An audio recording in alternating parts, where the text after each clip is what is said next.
मालिक हैं श्री 1008 श्री दिगंबर जैन ज्ञानोदय महाअतिशयकारी तीर्थ क्षेत्र नारेली, अजमेर, राजस्थान।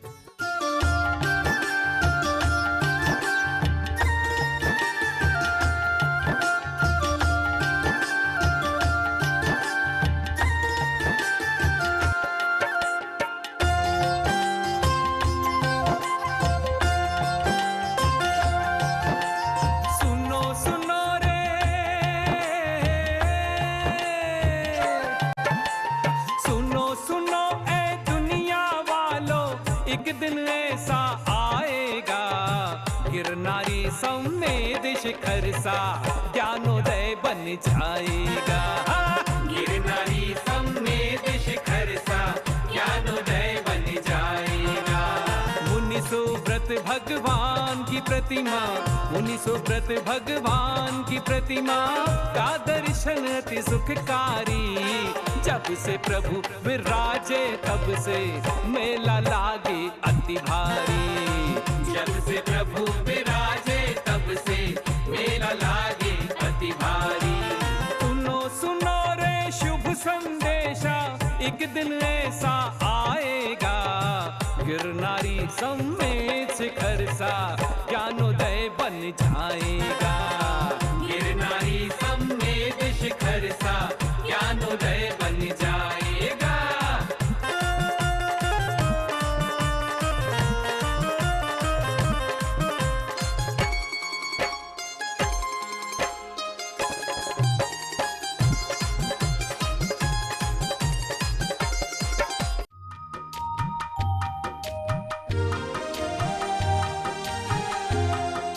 हन्तानं नमो सिद्धानं नमो आयर्याणं नमो वज्रायाणं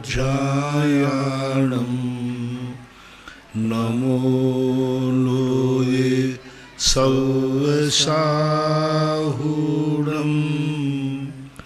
पंच परमेष्टि भगवान की जय हो। आचार्य श्री गुरुवर कुंद कुंद महाराज की जय हो। आचार्य श्री गुरुवर विद्यासागर महाराज की जय हो। परम पूज्य निरापक मुनि श्री 108 सुधा सागर जी महाराज की जय हो।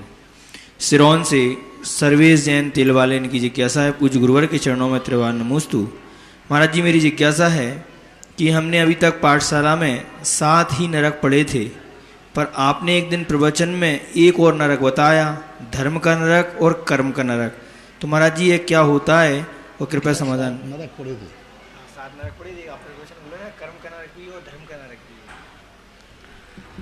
अब कृष्ण प्रसंग में कहे बाबू ये देखना पड़ेगा, कर्म का नरक और धर्म का नरक। प्रसंग बताओ किस प्रसंग, क्योंकि कोई प्रसंग आया होगा। नरक का अर्थ है दुख का स्थान।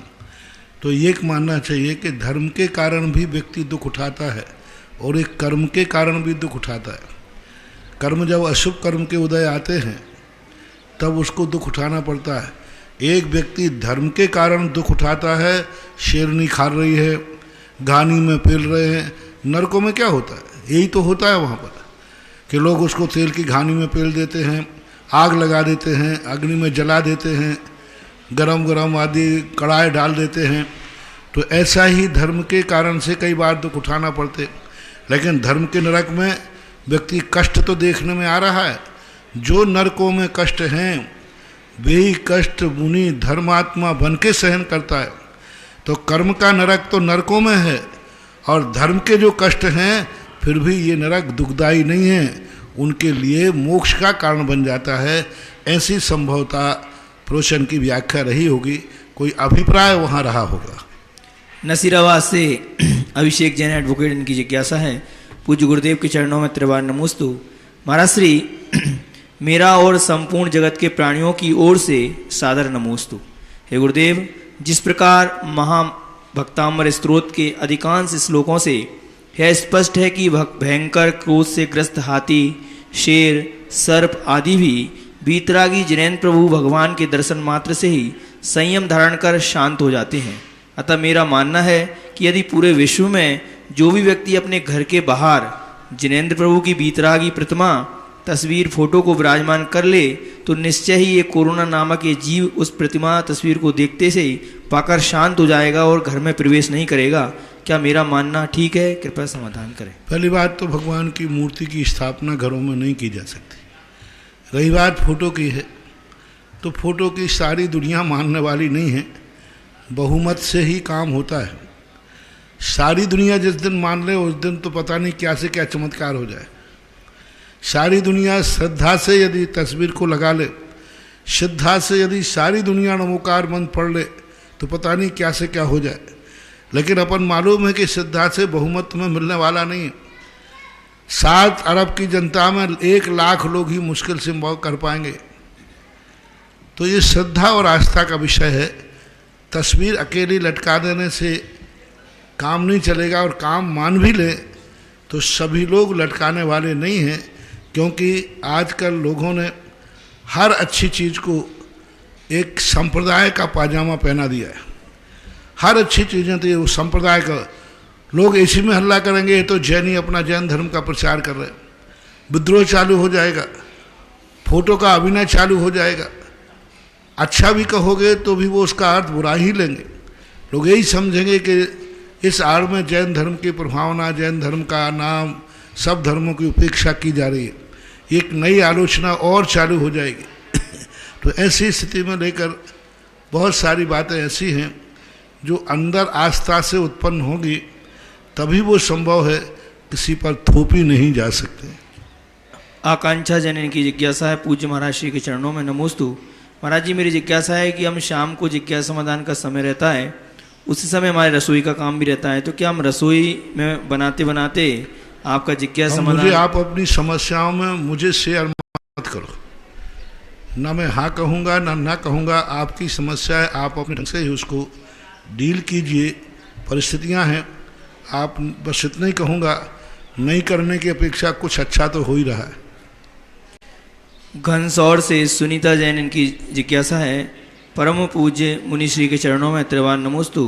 महाराज जी, मेरी जिज्ञासा है कि शांतिहारा में सर्व नर मारिम, सर्व गज मारिम, सर्व अश्व मारिम और सर्व गौ मारिम, तो महाराज जी ये मारिम शब्द का अर्थ क्या है? कृपया समाधान करने की कृपा करें। गो अश्व मारिम का उसमें जो आया मारिम है ना बीमारी, उसमें गो अश्व मारिम है, ऐसा उसका पूरा अर्थ समझा करो।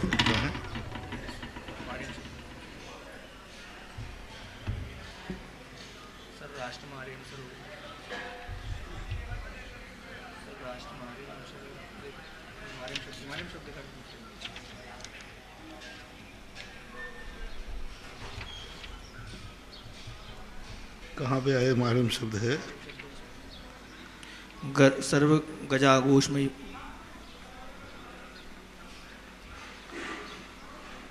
सर्व नर मारिम, सर्व गज अश्व गो अश्व मारिम, बीमारी मारिम यानी गज का आदि को नहीं मारा जा रहा है, बीमारी को मारी यानी बोलते बीमारी, उनके ऊपर रोग आदि है, उनके लिए कहा है कि इन जानवरों की बीमारी का भी नाश हो, यानी बीमारी समाप्त हो, ये अर्थ है वहाँ पर। भोपाल से महक जैन इनकी जिज्ञासा है, पूज्य महाराज श्री के चरणों में नमोस्तु। महाराज श्री, क्या विदेह क्षेत्र क्या होता है और ये कहाँ पर है? क्या जैसे हम यहाँ जीवन जी रहे हैं वैसे ही वहाँ भी लोग इसी प्रकार का जीवन? पहले ही प्रश्न आया था, ऐसा ही है, सब कुछ व्यवस्थाएं हैं, फर्क है वहाँ मोक्ष का दरवाजा खुला है। अभी 2 दिन पहले ये प्रश्न था। जब सारंगपुर से डॉक्टर अंकित जैन की जिज्ञासा है, पूज्य गुरुदेव के चरणों में नमोस्तु।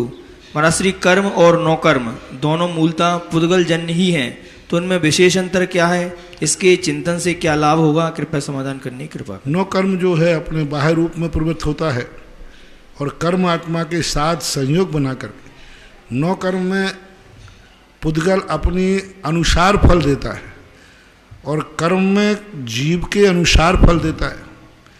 नौ कर्म में हमारे पास जैसे मानो पेड़ पौधे भोजन नौ कर्म है, ये अपने अनुसार फल देंगे, और कर्म में जैसा हमने स्थिति डाली है, हमने जैसा अनुभाग डाला है, हमारे अनुसार पुद्गल जब कर्म रूप से परिणत होता है तो जीव जैसा चाहे वैसा उसका फल देता है। जीव असाता का अनुभाग डालता है तो असाता का फल देता है, साता का डालता है तो साता का देता है, उच्च गोत्र का डालता है तो उच्च गोत्र का, नीच गोत्र का डालता है तो नीच गोत्र का। जीव जैसा उसमें फल डालेगा वैसा फल वह पुद्गल कर्म देता है। और 9 कर्म में जीव फल नहीं डालता, 9 कर्म में स्थिति अनुभाग बंद नहीं होता, 9 कर्म में प्रकृति प्रदेश बंद नहीं होता, ये चारों बंद 9 कर्म नहीं होते। 9 कर्म में सामने वाला पुद्गल अपने स्वभाव से जो फल दे रहा है वही फल तुम्हें ग्रहण करना पड़ेगा। तुम्हारी इच्छा के अनुसार फल नहीं देगा, वो अपनी इच्छा अनुसार फलेगा, तुम्हें अच्छा हो या बुरा हो। तो 9 कर्म में और कर्म में यह बेसिक अंतर है, मूल रूप से। आष्टा से श्रीमती चंदा जैन इनकी जिज्ञासा है। परम उपकारी गुरुदेव के चरणों में नमोस्तु। महाराज श्री, मैं जानना चाहती हूँ कि आगम और परमागम में विशेषता दोनों में क्या अंतर है, कृपया समाधान। कोई विशेष नहीं, हमारे शास्त्रों में ऐसा कुछ नहीं है। परमागम जो जिस शास्त्र को लिखता है उसको परमागम के रूप दे देता है। आध्यात्म ग्रंथों के लिए कई लोगों ने परमागम की संज्ञा दे दी है। आगम आगम ये जिनेंद्र भगवान से जो चला आ रहा है वह आगम है। ये परगाम आदि विशेषण कहलाते हैं, जो जिसका होता है वो दे देता है। कई ने षटखंडागम को परमागम कहते हैं, कई बार समय सार को परमागम कहते हैं। तो जिसकी जिसमें विशेष रुचि होती है, जिसको जिससे विशेष उपलब्धि हो जाती है, वह उसी को परमागम कह देते हैं। कोटा से नविता जैन इनकी जिज्ञासा है। पूज्य महाराज श्री के चरणों में नमोस्तु। महाराज श्री, आपके प्रवचन में, छोटे महाराज के प्रवचन में बताया कि मुनि महाराज को भी सदा ही असाता की उदीर्णा होती रहती है। महाराज जी, बात समझ में नहीं आई, क्या मुनिराजों को भी साता उदय नहीं आता? कृपया। बहुत आए तो असाता की उदीर्णा होती है, क्योंकि 24 घंटे हम लोग ऐसी तपस्या करते रहते हैं। अब गर्मी है तो गर्मी पड़ेगी तो असाता की उदीर्णा होगी। ठंड में मुनि महाराज की चर्या ऐसी है जिसमें असाता कर्म की उदीर्णा ज़्यादा होती है, और नहीं होती तो वे चलाकर करते हैं, उपवास करने लग जाते हैं, बड़े बड़े तप करने लग जाते हैं। इनसे असाता कर्म की उदीर्णा होती है। जितनी भी हमारी चर्या, व्रत, समिति, गुप्ती, परिचय, जय, चारित्री, ये सब संवर और निर्जरा के कारण है। संवर और निर्जरा जब भी होगी जब अशुभ कर्म की उदीर्णा पूर्वक ही होती है। असंख्यात गुणी निर्जरा जब होती है तब अशुभ कर्म पूर्वक ही होती है। असंख्यात गुणी निर्जरा अशुभ कर्मों की उदीर्णा पूर्वक होती है। और मुनिराज प्रति समय असंख्यात कर्मों की असंख्यात गुणी निर्जरा करते हैं, तो पुण्य कर्म की नहीं करते, पुण्य प्रकृतियों की नहीं करते, अशुभ प्रकृतियों का ही उदीर्णा कराकर। और जितनी गुणकार निर्जरा है सब उदीर्णा पूर्वक होती है।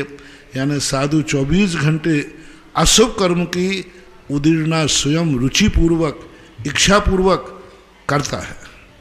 सागर से आदेश जैन की जिज्ञासा है। पूज्य महाराज श्री के चरणों में नमोस्तु। महाराज श्री, निगोदिया जीवों का आकार कैसा होता होगा, कृपया समझाने की कृपा करें। अंगुल के असंख्यात भाग प्रमाण है, उनके आकार की कोई चर्चा नहीं है, क्योंकि एक इंद्रियों के नाना आकारों के रूप में चर्चा आती है। उनका कोई एक निश्चित आकार ऐसा नहीं वर्णित किया कि निगोदिया जीव इस आकार वाले होते हैं। अंकुर कॉलोनी सागर से ऋषभ जैन इनकी जिज्ञासा है। परम पूज्य गुरुवर के चरणों में नमोस्तु। महाराज श्री, मेरी जिज्ञासा है कि आजकल शांतिधारा कई प्रकार से हो रही है। कोई मुनिराज आचार्य मांगनंदी महाराज जी कृत शांतिधारा करते हैं, कहीं कहीं सुदर्शन महाराज वाली शांतिधारा करते हैं, और कहीं पंडित द्वारा प्रणीत अष्ट प्रार्तिहार वाली शांतिधारा की जाती है। कोई छिंद छिंद की जगह जगह शांति शांति बोलते हैं, और कोई और प्रकार की शांतिधारा भी करते हैं। इनमें महाराज श्री सर्वश्रेष्ठ शांतिधारा कौन सी है, कृपया समझाने की कृपा करें। कोई जब माल बाजार में ज़्यादा बिकने लग जाता है ना, तो नकली माल फिर उसका असली, नकली जिस चीज़ की आ जाए समझ लेना असली में दम है। पहले कोई शांति धारा ही नहीं थी, एक आध प्रकार की शांति धारा चलती थी। अब जब माल देखा कि शांति धारा में तो बहुत दम है, बहुत ताकत है, बहुत लोगों को लाभ हो रहा है, बहुत लोग लाभ ले रहे हैं, तो बस लोगों ने अब शांति धारा को कमाई का साधन बना दिया। अपनी अपनी नई शांति धाराएं आ गई, क्योंकि असली माल के साथ असली माल का नकली माल बाजार में जल्दी आता है। सभी से मेरा कहना है, सबसे मेरा प्रैक्टिकल है, सबसे ज़्यादा अतिशय मांगनंदी वाली शांति धारा में ही है। जो पुरानी शांति धारा है वही ताकतवान है, उसमें साधना है, तपस्या है, मंत्रों में ताकत है, बीजाक्षरों में ताकत है। बाकी सब अपने नई नई जोड़ करके कुछ को कोई लोग काट छांट कर देते उसमें, कुछ और नई जोड़ देते। अरे भाई पुरानी चीज ओल्ड एंड गोल्ड, पुरानी चीज की कीमत होती है। जैन धर्म में और विज्ञान में यही अंतर है। विज्ञान नई नई चीज को अच्छा मानता है और धर्म पुरानी पुरानी चीज़ों को अच्छा है। जो जितना पुराना शास्त्र होगा वो उतना ही प्रमाणिक माना जाता है। महानुभाव बृहत शांति धारा जो मांगनंदीकृत है सबसे प्राचीन शांति धारा है। कई लोगों को लेखक के संबंध में संदेह हो सकता है क्योंकि लेखक ने अपना नाम नहीं लिखा, लेकिन फिर भी सबसे प्राचीन शांति धारा यही है। इसमें तो किसी को कोई संदेह होना ही नहीं चाहिए। और प्राचीन शांति धारा बहुत पावरफुल है, सब कुछ इसमें है। इसमें ना तो एक अक्षर जोड़ना है ना एक अक्षर घटाना बढ़ाना है, जैसा है वैसा ही पढ़ो। अब नाना प्रकार के नकली माल बाजार में आ रहे हैं, तो ये तो लेने वाले के और करवाने वाले के ऊपर है। वो पहले ही पूछ ले रहे चाहिए भाई कौन सी शांति धारा करोगे। सब क्षेत्रों में जाते हैं तो अपने आप पूछो, दुकान में माल तो असली नकली सब मिलेगा। व्यापारी तो चाहता है कि हमारा तो जिसमें प्रॉफिट हो वो करेगा। अब लेने की तो करा चाहिए, आप कराने वाले को देखना है कौन सी शांति धारा कराना है, कहाँ शांति धारा कराना, किसके मुख से शांति धारा कराना, ये निर्णय किसका है? आप श्रावक है। इसलिए आप सबसे मेरा कहना है बृहत शांति धारा जो है वही ठीक है, वही कराना चाहिए। अन्य शांति धारा कराने से कोई मतलब निकलने वाला नहीं। वे सब बनाई हुई पंडितों की बाद में बनाते गए, लेकिन प्राचीन शांति धारा वही है। मैंने तो उसी शांति धारा पर शोध किया, चिंतन किया, मनन किया। एक एक बीजाक्षरों पर मैंने कई दिनों तक सोचा, विचार किया, ध्यान किया। उसके बराबर आज तक मुझे कोई भी शांति धारा ना तो उत्पन्न हुई है और ना निकट भविष्य में कोई उम्मीद दिख रही है। मेरठ से राजेंद्र कुमार जैन की जिज्ञासा है, परम पूज्य गुरुदेव के चरणों में त्रिवार नमोस्तु। महाराज जी, मेरी जिज्ञासा है कि कर्ण जो कि वीर था, दानवीर था और अर्जुन से किसी भी तरह कम नहीं था, लेकिन उसे जीवन में अर्जुन जैसा सम्मान नहीं मिल पाया। उसकी माता ने भी उसको नहीं अपनाया। ऐसा उसके किस कर्म के कारण हुआ? अब कोई ना कोई पूर्व भाव में उसने कोई कर्म तो किया है। अब उस कर्म का उल्लेख अलग से देखने में नहीं आ रहा है, लेकिन कर्म तो किया है, तभी तो वो इस प्रकार के अपवाद को प्राप्त हुआ, इस प्रकार के बहिष्कार को प्राप्त हुआ। जन्मते ही देखो तदमय मोक्षगामी होकर के भी माँ का गोदी नहीं मिली, माँ का दूध पीने नहीं मिला, कहाँ जाकर नदी में बहाया गया, कहाँ जाकर पला। तो ये सब बातें कोई ना कोई कर्म का उदय है। कभी कभी कारण से कार्य का अंदाज़ा लगाया जाता है, कभी कभी कार्य से कारण का अंदाज़ा लगाया जाता है। कार्य बता रहा है कि कोई ना कोई गलती, कोई ना कोई ऐसा कर्म तो जरूर बांधा है। जो बांधा हुआ कर्म हमारे ज्ञान का, हमारे शास्त्रों में वर्णित नहीं मिल पाया। सरस्वती कॉलोनी कोटा से वंशिका जैन इनकी जिज्ञासा है, परम पूज्य महाराज श्री के चरणों में त्रिवार नमोस्तु। महाराज जी, मेरी जिज्ञासा है कि ये पृथ्वी एक इंद्रिय जीव है, तो इसका क्या पुण्य होगा या क्या उसने बुरा कर्म किया होगा कि एक तरफ तो इसे पूरे संसार को जगह देने का सौभाग्य प्राप्त हुआ और दूसरी तरफ इसे लाखों करोड़ों वर्षों तक एक जगह पर स्थिर रहना पड़ा, या इसे इतने वर्षों तक दुख सहन करना पड़ रहा है। तो ये उसके कौन से कर्म का उदय? कोई कर्म का उदय है। एक इंद्रिय जो बनना है स्थावर नाम कर्म, पाप कर्म का है। स्थावर नाम कर्म के कारण से उनको एक इंद्रिय बनना पड़ा। और स्थावर के 5 भेद हैं। पृथ्वी काय बनना पड़ा और इनकी उम्र अधिकतम 22,000 वर्ष की होती है। पृथ्वी काय में जीव यदि अधिकतम उत्कृष्ट वर्ष में रहे तो 22,000 वर्ष से ज़्यादा नहीं रहता। सागर से आशी जैन इनकी जिज्ञासा है, परम पूज्य महाराज श्री के चरणों में नमोस्तु। गुरुवर, मैंने पढ़ा है कि जैनों के आराध्य तीर्थंकर इस धर्म के प्रवर्तक नहीं, प्रवर्तक हैं, संस्थापक नहीं। तो क्या कृपया सही है? समाधान करने के प्रवर्तक है ना, उद्घाटक, धर्म को आगे बढ़ाने वाले हैं। धर्म किसी ने ना स्थापित किया है, न इसको कोई मिटा सकता है। धर्म का अर्थ है मोक्ष का रास्ता, अनादि अनंत काल से। वस्तु का स्वभाव अनादि अनंत काल से। इसलिए तीर्थंकर आदि धर्म को स्थापित नहीं करते हैं, धर्म को आगे बढ़ाते हैं, उद्घाटित करते हैं। उस पर जो धूल आती है, द्रोहित हो जाता है, धर्म त्रोहित होता है उसे आविर्भूत कर देते। जैसे तस्वीर पर कभी पर्दा डल जाता है तो नेता आकर के उसको उद्घाटित कर देते, उन्हें तस्वीर का अनावरण कर दिया।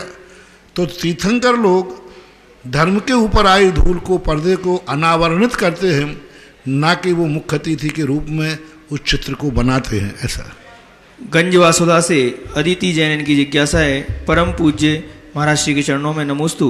महाराज जी, मेरी जिज्ञासा है कि भरत चक्रवर्ती ने 16 स्वप्न देखे थे, जिनका फल किनके द्वारा उनको बताया गया?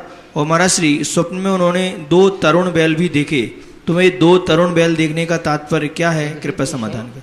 16 स्वप्न देखे थे, किसने बताया? भरत चक्रवर्ती। फल भरत चक्रवर्ती के फल तो आदिनाथ भगवान ने बताए। जिनसेन स्वामी ने यही कहा कि भरत चक्रवर्ती ने स्वप्न देखे, उनका फल उन्होंने जाकर आदिनाथ भगवान से पूछा तो आदिनाथ भगवान ने उनके फल बताए। महाराज श्री, उन्होंने 2 तरुण बैल भी देखे, तो तरुण बैल का तात्पर्य क्या है? देखने तरुण बैल तरुण बैल का अर्थ उन्होंने है कि जवानी में लोग धर्म करेंगे, बूढ़े लोग तो धर्म से भागेंगे। बूढ़े लोग तो उनको तो ठंड, बूढ़ा आते ही सी लागे, ठंड लगेगी। तो वो है कि आगे आने वाले काल में तरुण लोग जो हैं धर्म की बागडोर संभालेंगे और तरुण ही धर्म को आगे बढ़ाएंगे। बड़ा गांव दसान से विद्याजन की जिज्ञासा है। परम पूज्य गुरुदेव के चरणों में नमोस्तु। महाराज श्री, सुमेरु पर्वत पर विराजित तीर्थंकर बालक महावीर भगवान ने इंद्र महाराज के मन से उठ रही शंका को अवधि ज्ञान से किस प्रकार जाना? क्योंकि मन की बात तो मन प्रया ज्ञान से जानी जाती है, और उस समय उन्हें मन प्रया ज्ञान था नहीं। कृपया समाधान करें। उन्होंने क्रिया को जान लेते हैं कि अभिषेक के कलश लिए हुए ये हमारे लिए क्यों नहीं अभिषेक कर रहे हैं, तो उस आदि के निमित्त अनुमान से अवधि ज्ञान के जाने हुए पदार्थ को मन का अनुमान लगाया जाता है। यह व्यक्ति यह कार्य नहीं कर रहा है तो लगता है कि इसके मन में ये भाव आ रहा है, तो वो अपने शब्दों में, और हो सकता है सौधर्मेंद्र आदि आपसी में चर्चा कर रहे हों और उन्होंने उन शब्दों का अर्थ इस प्रकार सुन लिया हो, तो नौकर्म के माध्यम से अनुमान के द्वारा मन की बात को भी प्रकट किया जा सकता है। 12 से इंजीनियर पंकज पाटनी की जिज्ञासा है। पूज्य महाराज श्री के चरणों में नमोस्तु। महाराज श्री, जब 12वें स्वर्ग में ऊपर के देव नीचे नहीं जाते तो सीता के जीव ने नरक में जाकर लक्ष्मण आदि को उपदेश कैसे दिया? कृपया समाधान। ये वर्तमान युग की कथाओं का एक अपवाद कथन मिलता है। सिद्धांत ग्रंथ तो यही कहते हैं कि ऊपर के देव, 12वें स्वर से ऊपर के देव मध्यलोक से नीचे नहीं जाते। मध्यलोक में भी समोषण आदि में विशेष रूप से आते हैं। अब वो कथन है, वर्तमान युग का कथन है कि सीता के गया, हम नकार नहीं सकते और स्वीकार भी नहीं कर सकते, क्योंकि महान आदमियों के द्वारा कथन किए गए विषय को अपन को यही सोचना चाहिए कि कहा है तो एक आध अपवाद मार कोई रहा हो, ऐसा बात। रावत भाटा से सुधा जैन दोहराया इनकी जिज्ञासा है। पूज्य महाराज श्री के चरणों में नमोस्तु। महाराज जी, मेरी जिज्ञासा है कि पापानुबंध पाप, पापानुबंधी पुण्य, पुण्यानुबंधी पाप और पुण्यानुबंधी पुण्य किसे कहते हैं? कृपया समझाने की कृपा करें। पापानुबंधी पाप की तो चर्चा हमने सुनी नहीं। पुण्यानुबंधी पाप और पुण्यानुबंधी पुण्य, ये 2 भेद किए गए। पुण्य के उदय में पाप करना, मान लो आपके पुण्य के उदय में पैसा आपके पास आया, आपसे उसने शराब पी ली, गलत कार्यों में लगा दिया, पैसा पुण्य से आया लेकिन बंद आपने पाप का किया। जो चीज़ें पुण्य के उदय से मिली है उनको आप विपरीत रूप से उपयोग करते। पुण्यानुबंधी पुण्य कहलाता है पुण्य से मिली हुई वस्तु को पुण्य में ही लगाना। जो चीज़ें हमें पुण्य से मिली हैं उनका उपयोग पुण्य रूप ही करना। धन मिला है पुण्य से, वो अच्छे कार्यों में प्रयोग करेगा और खोटे कार्यों में नहीं करेगा, ऐसा कहलाता है पुण्यानुबंधी पुण्य।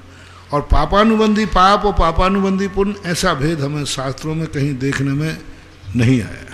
सिंगौली से श्रीमती सुधा जैन इनकी जिज्ञासा है। परम पूज्य गुरुदेव के चरणों में त्रिवान नमोस्तु। महाराज श्री, मेरी जिज्ञासा है कि बंद विच्छुत्ति और बंद त्रिभंगी ये क्या है? किसको सरल भाषा में?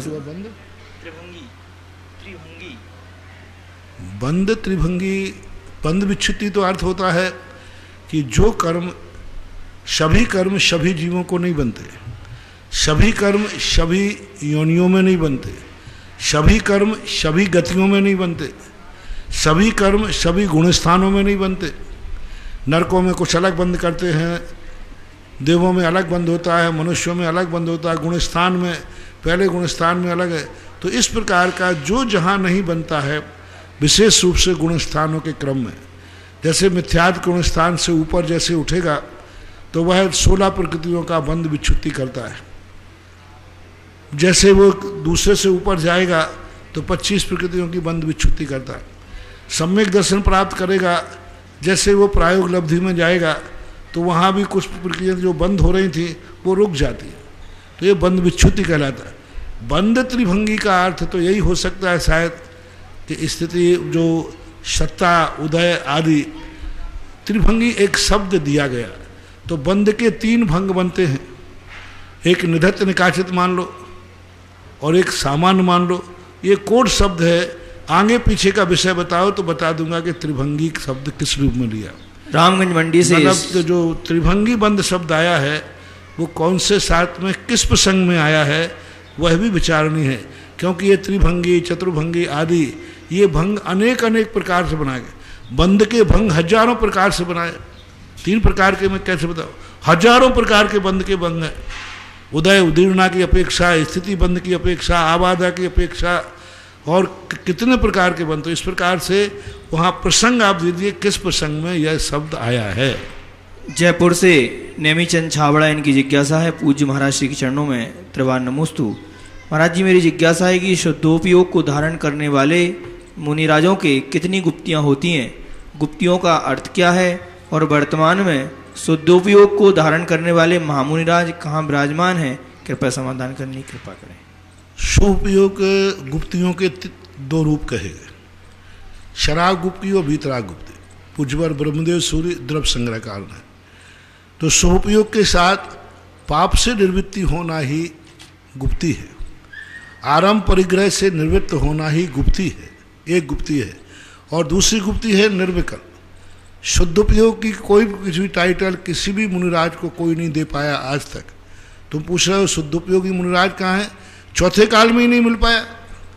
आज तक कोई चौथे काल में किसी भी मुनिराज को नहीं कह सकता कि ये शुद्धोपयोगी है, केवल ही भगवान जानते हैं। बस केवल ही भगवान के द्वारा ही जाना जा सकता है कि कौन शुद्धोपयोगी है, कौन शुभोपयोगी है।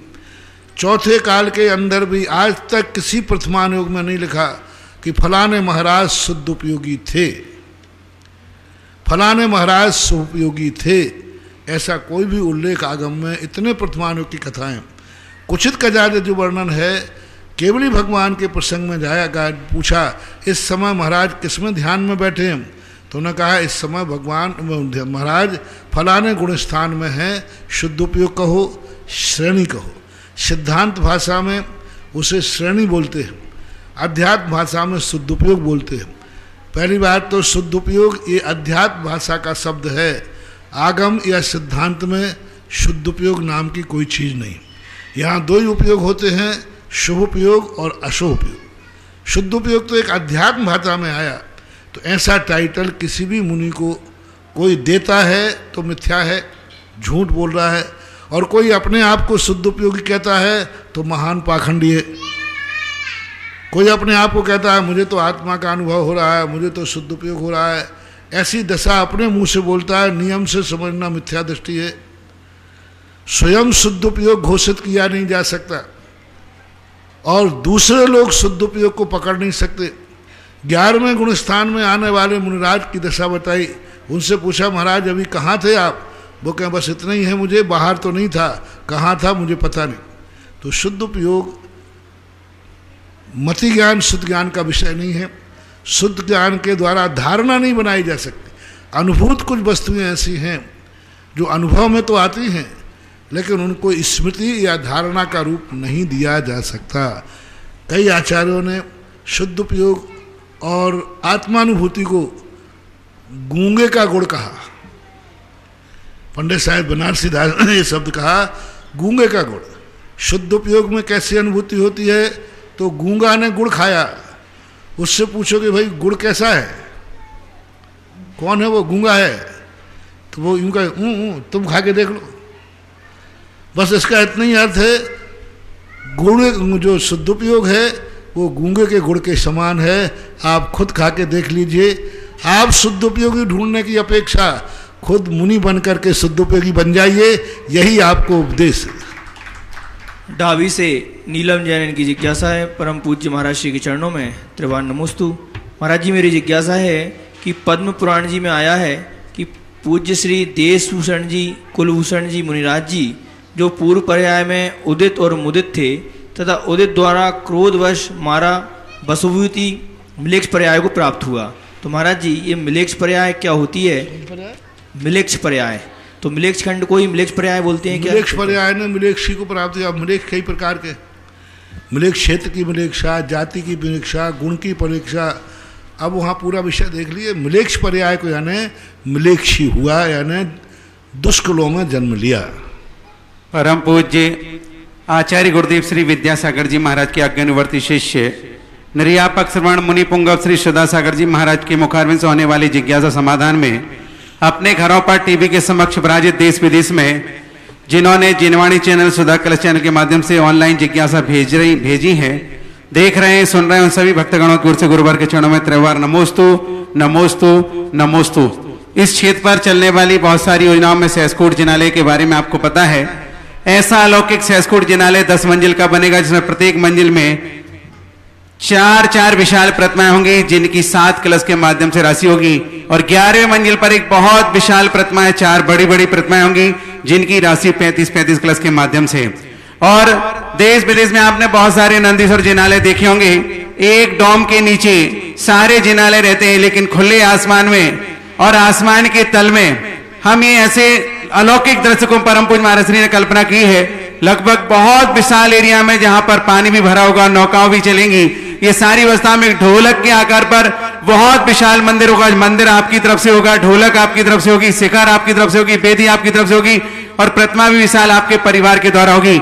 ऐसे जिनालय जिन जिन लोगों को बनाना हो 35 कलश के माध्यम से जिनालय बना करके ही पुण्यार्जन कर सकते हैं।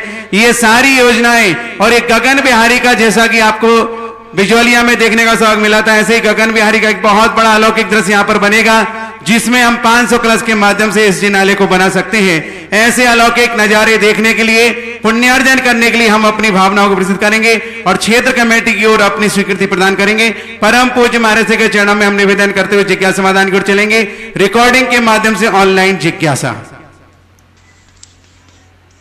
मेरे गुरुवर के चरणों में बारंबार नमोस्तु नमोस्तु नमोस्तु। महाराज जी, मेरा प्रश्न भक्तामर स्तोत्र के 16वें श्लोक में से है। निर्धूम वर्तिर प्रवर्जित तैलपूर कृष्णम जगत त्रयमिदं प्रकटीकरोषि गम्यो न जातु मरुताम चलिता चलानाम दीपो परस्तुमसि नाथ जगत प्रकाश है। हे नाथ, तीनों लोगों के प्रकाशक, आप ऐसे अनोखे दीपक हैं जिसमें न धूम है, न तेल है, न बाती की जरूरत है, और न जिसे झंझावात पवन ही बुझा सकती है। तो महाराज जी, प्रश्न यह है कि आप तो तेल के दीपक जलाने को मना करते हैं, और यहाँ मानतुंग आचार्य ने भगवान आदिनाथ की स्तुति में तेल के दीपक का उदाहरण दिया है। क्या पहले घी के दीपक नहीं जलते थे? तो यह कैसे? कृपया जिज्ञासा का समाधान कीजिए। है लौकिक उदाहरण के रूप में प्रस्तुत किया है। वो तेल के दीपक से आदिनाथ की आरती नहीं की जा रही है, आदिनाथ की पूजा नहीं की जा रही है। यहाँ आदिनाथ भगवान के लिए, क्योंकि सारा जगत प्रकाश के लिए जो प्रसिद्ध है, घी का दीपक प्रकाश के लिए नहीं होता। यहाँ प्रकाश का उदाहरण दिया जा रहा है। जो संसार में, सारे संसार में अनादिकाल से जब जब प्रकाश चाहिए, तेल के दीपक से ही प्रकाश होता है। लोग दुकानों पर जलाएंगे, तेल का दीपक ही जलाएंगे। बही खाता बनाएंगे, तेल का दीपक बनाए। तेल के दीपक से ही प्रकाश होता है। घी का दीपक प्रकाश के काम में नहीं आता।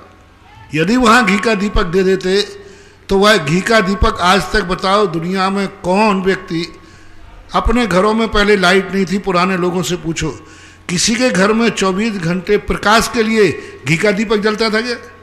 घी का दीपक जलते ही नहीं, कपूर का दीपक जलता नहीं, रत्नों के दीपक जलते नहीं।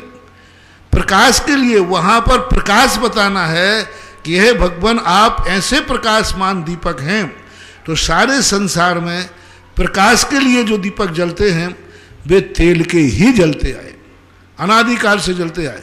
लेकिन जब जब पूजा का दीपक जला, पूजा का दीपक प्रकाश के लिए नहीं है, प्रतीक है, प्रतीक के रूप में जलाया जाता है। तो जब पूजा के लिए जब प्रतीकात्मक बनाया जाए, घी का, कपूर का और रत्न दीपक है। और सबसे बड़ी चीज़ है, ये तो उदाहरण के रूप में दिया प्रकाश में, किसी भी पूजा में आज तक इतनी पूजाएं हुई, सभी पूजाओं में दीपक का वर्णन मिलता है। कहीं तेल के दीपक का वर्णन मिला? संस्कृत की पूजाएं उठा के देखो, हिंदी की पूजाएं उठा के देखो, आज तक आचार्यों ने जहाँ अष्टद्रव्य की बात की, पुजवर यति सब आचार्य महाराजों ने भी अष्टद्रव्य की बात की, तो वहाँ भी अष्टद्रव्य में घी का ही वर्णन आया। तो अब ऐसा दोनों में अंतर है समझना, प्रकाश के लिए तेल का दीपक ही प्रयोग में किया जाता है और पूजा के लिए घृत कपूर रत्न के दीपक ही प्रयोग में किए जाते हैं। इतना अंतर जानना चाहिए। और इस श्लोक में भगवान को एक प्रकाश के रूप में, एक अतिशयकारी दीपक हैं आप, वो तो हवाओं से बुझ जाता है, जिसे हमने प्रकाश के लिए जलाया था, एक झोंका आया बुझ गया। लेकिन आपको प्रकाश ऐसे प्रकाशमान है कि आप अद्भुतपूर्व दीपक हैं। ऐसा अंतर जानना चाहिए। मानतुंग आचार्य महाराज को बहुत बड़ा ज्ञान था कि हम प्रकाश का उदाहरण दे रहे हैं, पूजा नहीं करा रहे हैं आदिनाथ की दीपक से। यदि वहाँ दीपक से आदिनाथ की पूजा करा रहे होते तो वो घी का वर्णन करते, और वहाँ पर वो एक प्रकाशमान दीपक जो सारा जगत प्रयोग करता है, ऐसा बहुत विवेक से तेल दीपक का प्रयोग करना। जो साहित्य लोग होते हैं, जो साहित्य को जानते हैं, वे मानतुंग आचार्य महाराज की यह प्रशंसा करेंगे कि देखो यहाँ पर घी का दीपक नहीं दिया, प्रकाश का दीपक, तेल का दीपक दिया, क्योंकि जगत में प्रकाश के लिए तेल ही प्रसिद्ध है, घी नहीं। अगली जिज्ञासा पना रिकॉर्डिंग के माध्यम से। परम पूज्य श्रमण रत्न निर्यापक मुनि पुंगव श्री सुधा सागर जी महाराज के श्री चरणों में सुरेंद्र भारती परिवार का त्रिवार नमोस्तु। परम पूज्य मुनि श्री, आज प्रातः आपने अपने प्रवचन में आत्मा की जो अवधारणा प्रस्तुत की, उसे सुनकर ऐसा लगा कि जैनाचार्य कुंद कुंद यूनिवर्सिटी के वाइस चांसलर अपना वक्तव्य दे रहे हैं। विद्वद भोग्य इस प्रवचन को सुनकर मैं धन्य हो गया। मुनि श्री, मेरी जिज्ञासा है कि आत्मा शुद्ध विज्ञान धन है। अपने इसी स्वभाव के आश्रय से उसे वीतराग स्वरूप धर्म होता है। इसमें शुभाशुभ भावों की क्या भूमिका होती है? कृपया समाधान कीजिए। नमोस्तु। आत्मा के लिए अभी क्या है, मैं उस शुद्ध तत्व की तरफ ले जा रहा हूँ दुनिया को, कि कुंद कुंद स्वामी ने कौन से तत्व को पकड़ा, कौन सी दशा का वर्णन किया और किनके लिए उपदेश देना चाहते, वो ले रहा हूँ। जब यही व्यक्ति, जब जितने लोग इस कुंद कुंद भगवान की यूनिवर्सिटी में भर्ती नहीं हो पाएंगे, कुंद कुंद के भगवान लायक नहीं बचेंगे, वैसे ही बहुत कम बचे अब, क्योंकि 9 कर्म में ही सारे फैल हो गए। 9 कर्म त्यागते त्यागते सब भाग गए। अब मात्र मुनिराज बचे हैं। उन मुनिराजों में भी अभी कर्म की चपेट में आने वाले मुनिराज, वो भी फैल हो जाएंगे। तो जितने जो लोगों को कुंद कुंद स्वामी की चपेट में, कुंद कुंद स्वामी के अंदर भर्ती नहीं हो पाएंगे, उन सबको मैं बताऊंगा, क्या फिर ये बिना पढ़े रह जाएं? बड़ी यूनिवर्सिटी में जिनको कॉलेज भर्ती नहीं मिलता है, तो क्या वे बिना पढ़े रह जाते? क्या वो पढ़ते नहीं हैं? क्या ऊंची IAS ऑफिसर जो नहीं बन पाएंगे, तो क्या दूसरी नौकरी नहीं मिलेगी? मिलेगी। लेकिन पहले जो वर्णन किया जा रहा है, इसका वर्णन भी आएगा कि आत्मा जब उस शुद्ध दशा को, उस समय सार को प्राप्त नहीं कर पाती है, तब यही आत्मा, यही जीव किस किस प्रकार से शुभ उपयोग में, किस किस प्रकार के अशुभ उपयोग में, किस प्रकार से कर्म और नौ कर्म को अपने जीवन में उपयोग करना है, ये विषय बहुत लंबा चौड़ा विस्तारा है। लगभग 1.5-2 महीने होने को हैं, इसी बात को लेकर चल रहा है। अभी एक बार हम समय सार तक जाएंगे, चाहे वो एक व्यक्ति पास हुए, लेकिन कुंद कुंद की पढ़ाई के लायक कोई कोई ना कोई विद्यार्थी तो बताया जाएगा। फिर जितने विद्यार्थी हैं उनको भी मैं उपदेश दूंगा, फिर रिवर्स होगा, फिर जितने फेल हो गए हैं उन सब को मैं एक ऐसा रास्ता बताऊंगा जिस रास्ते से वो जा कर के धीरे धीरे करके वहाँ तक पहुँचने का प्रयास करेंगे। आत्मा का स्वभाव और स्वोपयोग की दशा भी वह उसके हाथ में है, वह क्षयोपशम रूप है। अमृतचंद सूरी महाराज ने कहा आत्मा का यही परिणाम जब क्षयोपशम रूप होता है, आत्मा का यही परिणाम जब कुछ कर्मों को, एक देश कर्मों को जीतता है, एक देश कर्मों की निर्जरा करता है, तब वह शुभोपयोग में चला जाता है। बंध भी कर रहा है, निर्जरा भी कर रहा है। पूज्यवर पूज्यपाद स्वामी ने सर्वार्थ सिद्धि में शुभानुबंधी निर्जरा और निरानुबंधी निर्जरा करा। एक तो निर्जरा ही निर्जरा है, बंध है ही नहीं, वो है समय सार, जहाँ बंध का कोई सवाल नहीं, निर्जरा ही निर्जरा है। और एक दूसरा शुभोपयोगी है जहाँ बंध भी है, निर्जरा भी है। निर्जरा भी हो रही, बंध भी हो रहा है, निर्जरा अधिक हो रही, बंध कम हो रहा है। तो ये शुभोपयोग की दशाओं को अपन आगे जाके समझेंगे, बताऊंगा। अभी वो उत्कृष्ट दशा की तरफ जा रहे हैं हम, जिन लोगों ने समय सार को एक सब्जी मंडी का समय सार समझ लिया था, जो देखो वही समय सार पड़ रहा है। गुटखा खा रहा है तो समय सार, बारातों में बट रहे हैं समय सार, अभी रात्रि भोजन त्याग नहीं किया है और समय सार पढ़ने की, समय सार की बात कर रहे हैं। अभी एक परिग्रह नहीं छूटा है और फिर भी कहते मुझे आत्मा का अनुभव हो रहा है। तो जो समय सार को रथ्या पुरुषों के हाथ में से निकाल करके एक बहुत बड़े उच्च महान आत्माओं के हाथ में देने का जो भाव आया है, यह भाव चल रहा है। अभी बहुत सारे विषय खुलासा होना है। अभी तक तो गृहस्थ की चपेट में ले रहा था, अभी क्योंकि जब तक नौ कर्म का अधीन व्यक्ति है गृहस्थ, अब मुनिराज तो नौ कर्म से रहित हो गए। अब मुनिराज नौ कर्म से रहित होकर के भी फिर क्या वो सारे मुनिराज समय सारी हो जाएंगे? नहीं, इसकी चर्चा करेंगे। अगली जिज्ञासा पुनः रिकॉर्डिंग से। चरणों में हमारे पूरे परिवार की ओर से नमोस्तु गुरुवर, नमोस्तु गुरुवर, नमोस्तु गुरुवर। महाराज श्री जी, जैन धर्म में सरस्वती जी की मूर्ति बनवाकर मंदिर में स्थापना की जाती है क्या? यदि होती हो तो हंस के सिंहासन पर और हाथ में बीड़ा धारण किए हुए वाली मूर्ति बनवाई जाती है क्या? क्योंकि सरस्वती स्तोत्र में आया है गुरुवर। नमोस्तु गुरुवर। जैनागम में तो शास्त्रों में सरस्वती नाम की कोई मूर्ति की स्थापना नहीं, प्रतिष्ठा पाठों में भी हमें कहीं उनकी स्थापना का उल्लेख नहीं मिला। सरस्वती का जो वर्णन आया है, एक सरस्वती स्रोत है पुराना, तो भगवान जिनेन्द्र देव की जो वाणी है, उस वाणी को ऐसे ही स्त्रीलिंग में प्रयोग कर दिया जैसे अपन ने कह दिया मुक्ति रूपी बधू। अब मुक्ति रूपी बधू कहाँ से आ गई भैया? हाँ, मुक्ति तो मोक्ष है, लेकिन लोगों ने मुक्ति बधू कर दिया। अब कोई आगे चल करके मुक्ति रूपी बधू की एक मूर्ति बना दे, क्योंकि मुक्ति रूपी बधू है। तो ऐसी करके यदि स्थिति ऐसी बनाते हैं तो ऐसे ही ये बन गई कि भगवान की वाणी थी, अनेकांतमय वाणी थी, सब थी, लोगों ने उसे सरस्वती की मूर्ति मान लिया और फिर उसकी कल्पनाएं करने में, वर्तमान युग में कल्पनाएं हो गई। तो उसी के कारण का परिणाम स्वरूप स्तोत्र लिखे गए। आगम में तो कोई मूर्तियों का उल्लेख मिलता नहीं। कुछ लोगों ने ऐसी मूर्तियों की स्थापना की लाडनू आदि में सरस्वती की मूर्ति पाई गई, लेकिन ये सब काल्पनिक मूर्तियां हैं, इनका ना तो कोई प्रतिष्ठा विधान है ना आगम की बात है।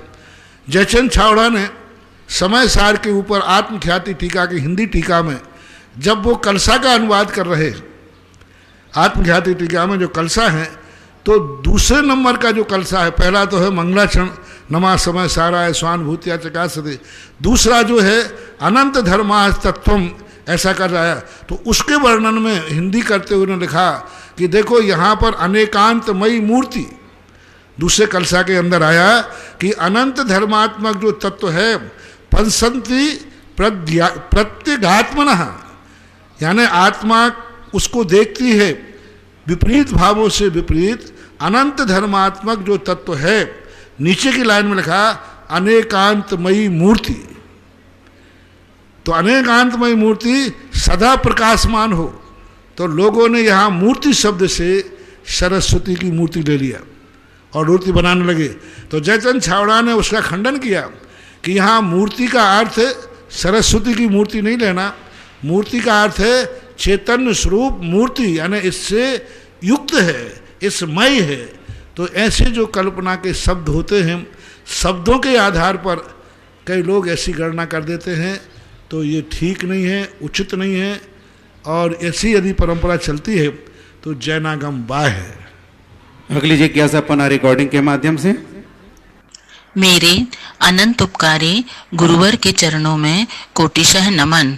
गुरुवर, एक व्रती श्रावक को अपने जीवन भर कैसी साधना करना चाहिए जिससे उसके सम्यक दर्शन, व्रत और समाधि मरण में कोई दोष न लगे और कभी उसे अस्पताल भी ना जाना पड़े और अंत में देव, शास्त्र और गुरु के समागम में उसकी समाधि हो?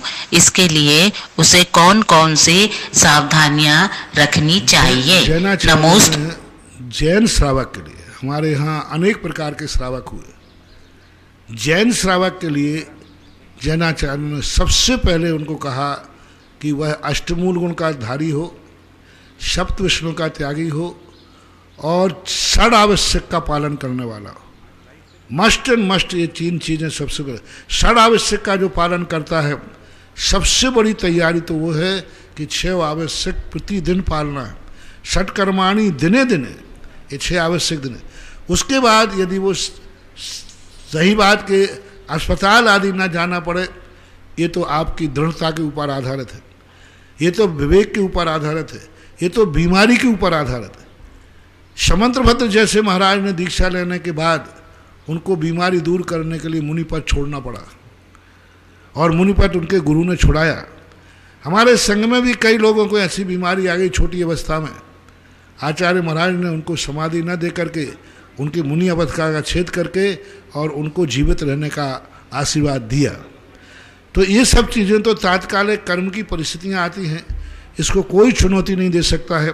कोई ऐसा मार्ग नहीं है जिसमें ये कहा जाए कि ये व्यक्ति अब कभी भी अस्पताल या दवाई नहीं खाएगा या अस्पताल को बीमार नहीं होगा। ये तात्कालिक परिस्थितियों के ऊपर आधारित है। जब समंत्रभद्र जैसे महाराज को भी विचलित होना पड़ा तो फिर और तो सब ठीक ही है। तो ये तो परिस्थिति बताई। रही बात संलेखना के संबंध में है, तो उसे तो 12 व्रत लेना पड़ेगा। असंयमी की समाधि नहीं होती। कई लोग असंयमी लोग बोल देते हैं हम तो समाधि में लीन हैं। अभी किसी ने कहा कि एक व्यक्ति ने वार्ता दिया कि हमारा वृद्ध अवस्था है, हम समाधि में ले रहे हैं, हम तो समाधि में चले गए। अरे भाई, जब 12 व्रत नहीं तो समाधि काहे की? अविरत की समाधि नहीं होती, 12 व्रत लेने के बाद ही समाधि होती है। तो समाधि और संलेखना लेना है तो 12 व्रतों की तरफ बढ़ना पड़ेगा, प्रतिमाओं की तरफ बढ़ना पड़ेगा, तभी ये संभव है। अगली जिज्ञासा पुनः रिकॉर्डिंग के माध्यम से। बागीदोरा पाठशाला परिवार की ओर से हम सब बहनों का आपके चरणों में त्रय बार नमोस्तु नमोस्तु नमोस्तु। गुरुजी, मेरी जिज्ञासा है, जिस प्रकार मिथ्या दृष्टि सम्यक दृष्टि तथा सम्यक दृष्टि मिथ्या दृष्टि बन जाता है, क्या उसी प्रकार कभी अभव्य भव्य तथा भव्य अभव्य नहीं बन सकता? कृपया समाधान कीजिए। नहीं बन सकता, क्योंकि सम्यक दर्शन मिथ्या दर्शन ये कर्म के अधीन है। कर्म ने मिथ्या दृष्टि बनाया है, तो कर्म को हम हटा सकते हैं, क्योंकि कर्म हमने बांधा है।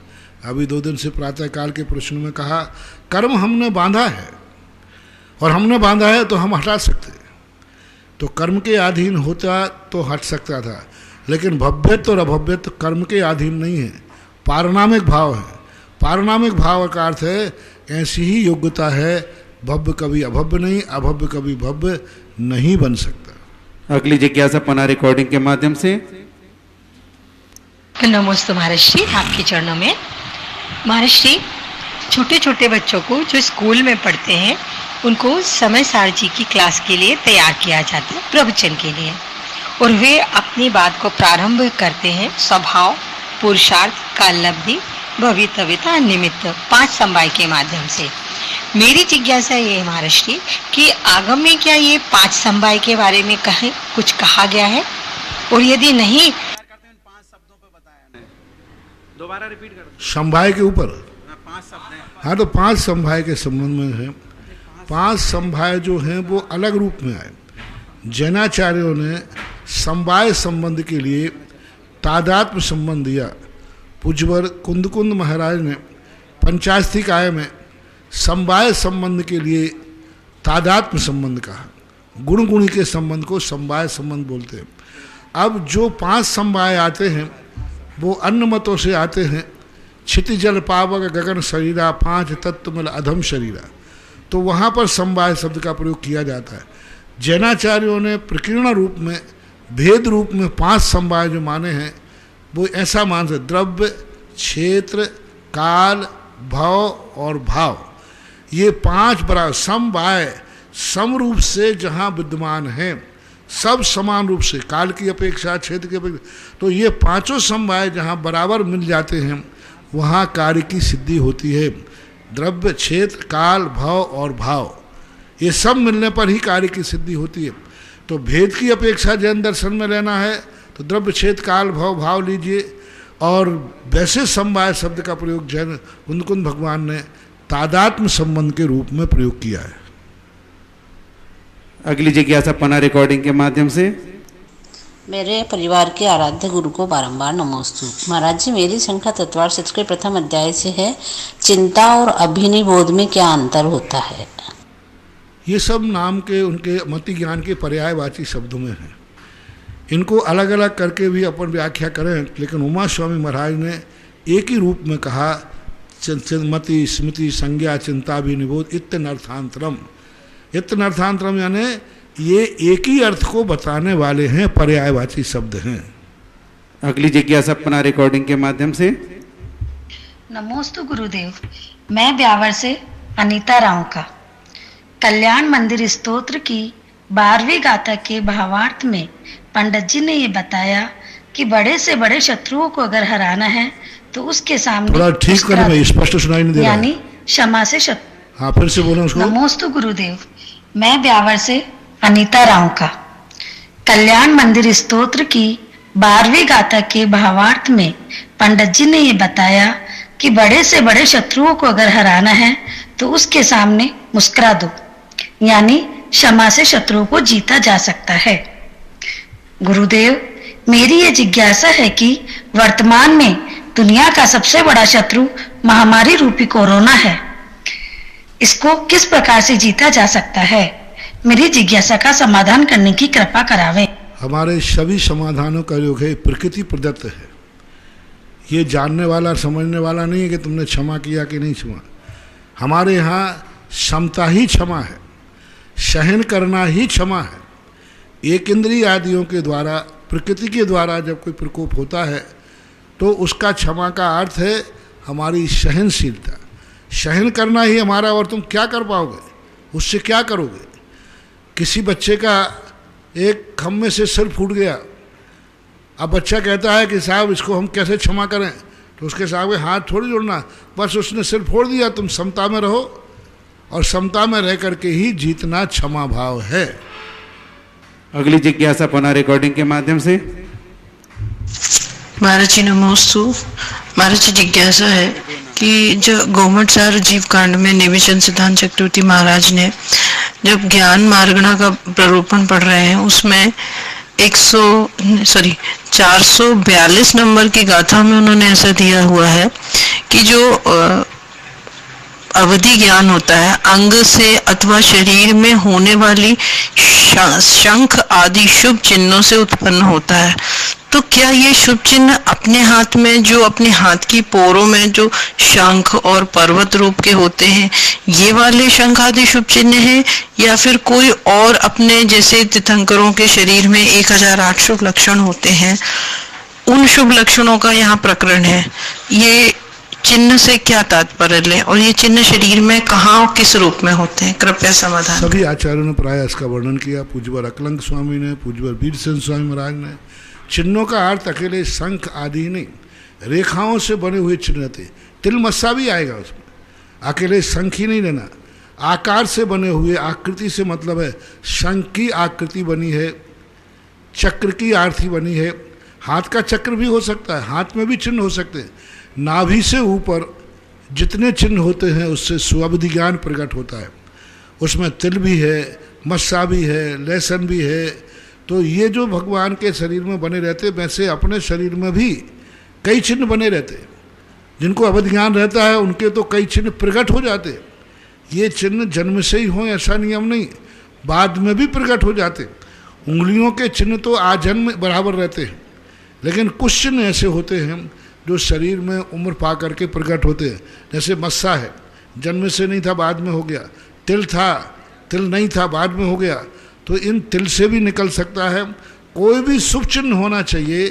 वो ये हाथों आदि में बने हुए रेखा चित्र हैं, इनको लिया जा सकता है, लेकिन इनमें अवधि ज्ञान के संबंध में कोई उल्लेख नहीं मिला। बस इतना मिला है नाभि के ऊपर के स्थानों पर जो चिन्ह बने रहते वो लेना चाहिए। तिल मस से भी आएंगे उसमें। एक जिज्ञासा और रिकॉर्डिंग से। नमोस्तु महाराज श्री जी, कोटा से नविता जैन की जिज्ञासा है कि मति श्रुतियोर निबंधो द्रव्येषु सर्व पर्यायेषु, तत्वा सूत्र का ये कथन कहता है कि मति श्रुत ज्ञान सभी द्रव्यों को जानते हैं, सभी पर्यायों को जानते हैं। फिर एक तरफ अपन कहते हैं कि केवल ज्ञान भी सभी द्रव्यों की सभी पर्यायों को जानता है। फिर दोनों में फर्क कैसे होगा? क्या अंतर है जो मति श्रुत ज्ञान के द्वारा जानता है? तत्वार सूत्र के अर्थ को तुम नहीं लगा पा रहे। असर पर्याय से निकलेगा वहाँ।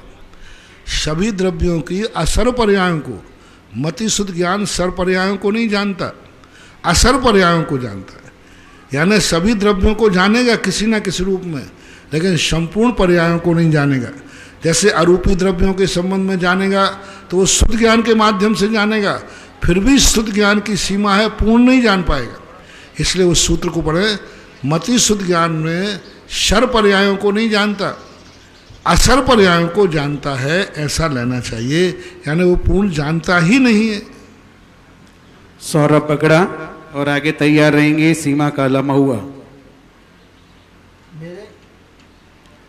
मेरे आराध्य गुरुवर के मास्क हटा लो, मास्क हटा लो। मेरे आराध्य गुरुवर के चरणों में मेरा और मेरे परिवार की ओर से त्रिकाल नमोस्तु नमोस्तु नमोस्तु।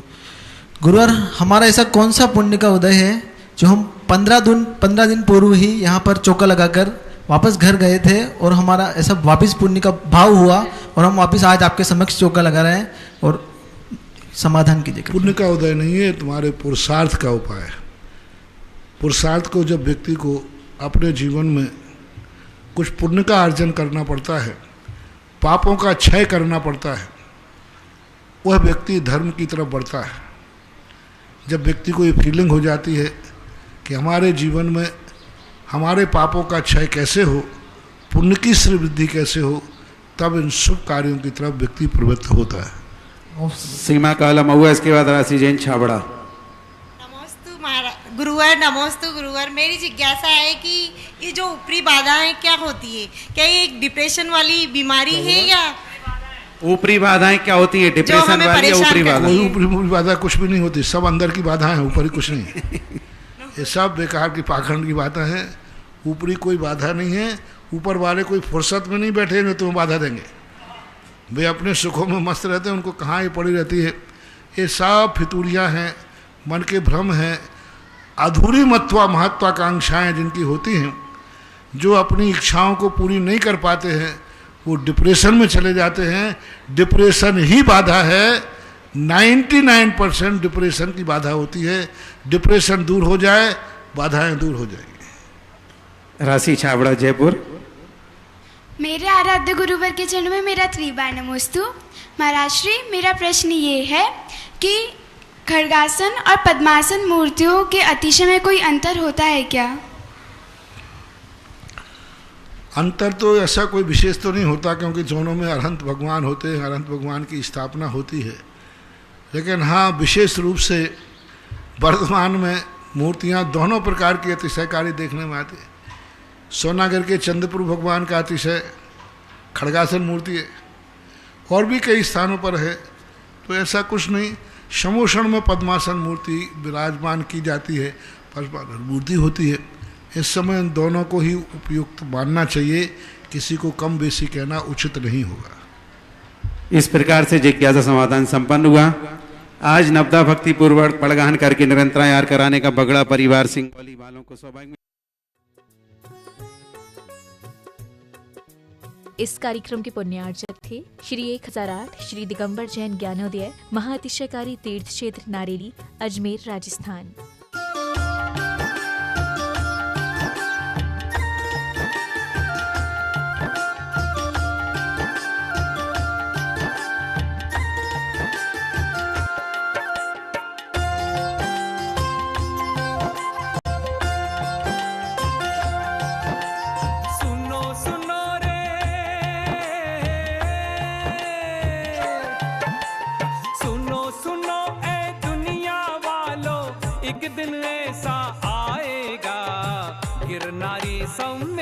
शिखर सा ज्ञानोदय बन जाएगा।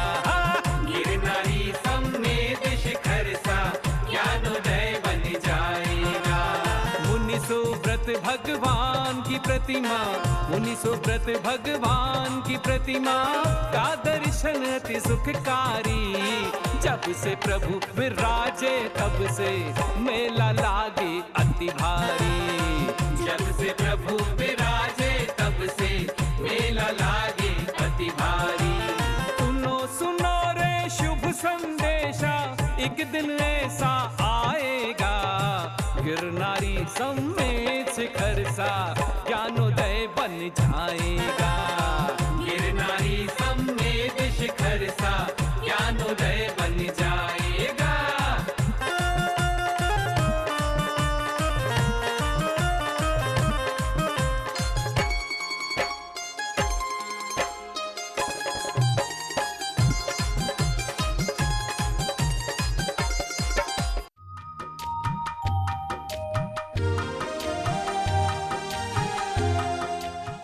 संपर्क सूत्र अध्यक्ष श्री मनीष जैन गदिया 9829008908, महामंत्री श्री अतुल जैन दिलवारी 9829070625, कोषाध्यक्ष श्री मिश्री लाल जैन गदिया 9414993780, क्षेत्र प्रभारी बाल ब्रह्मचारी सुकांत जैन 9928091110।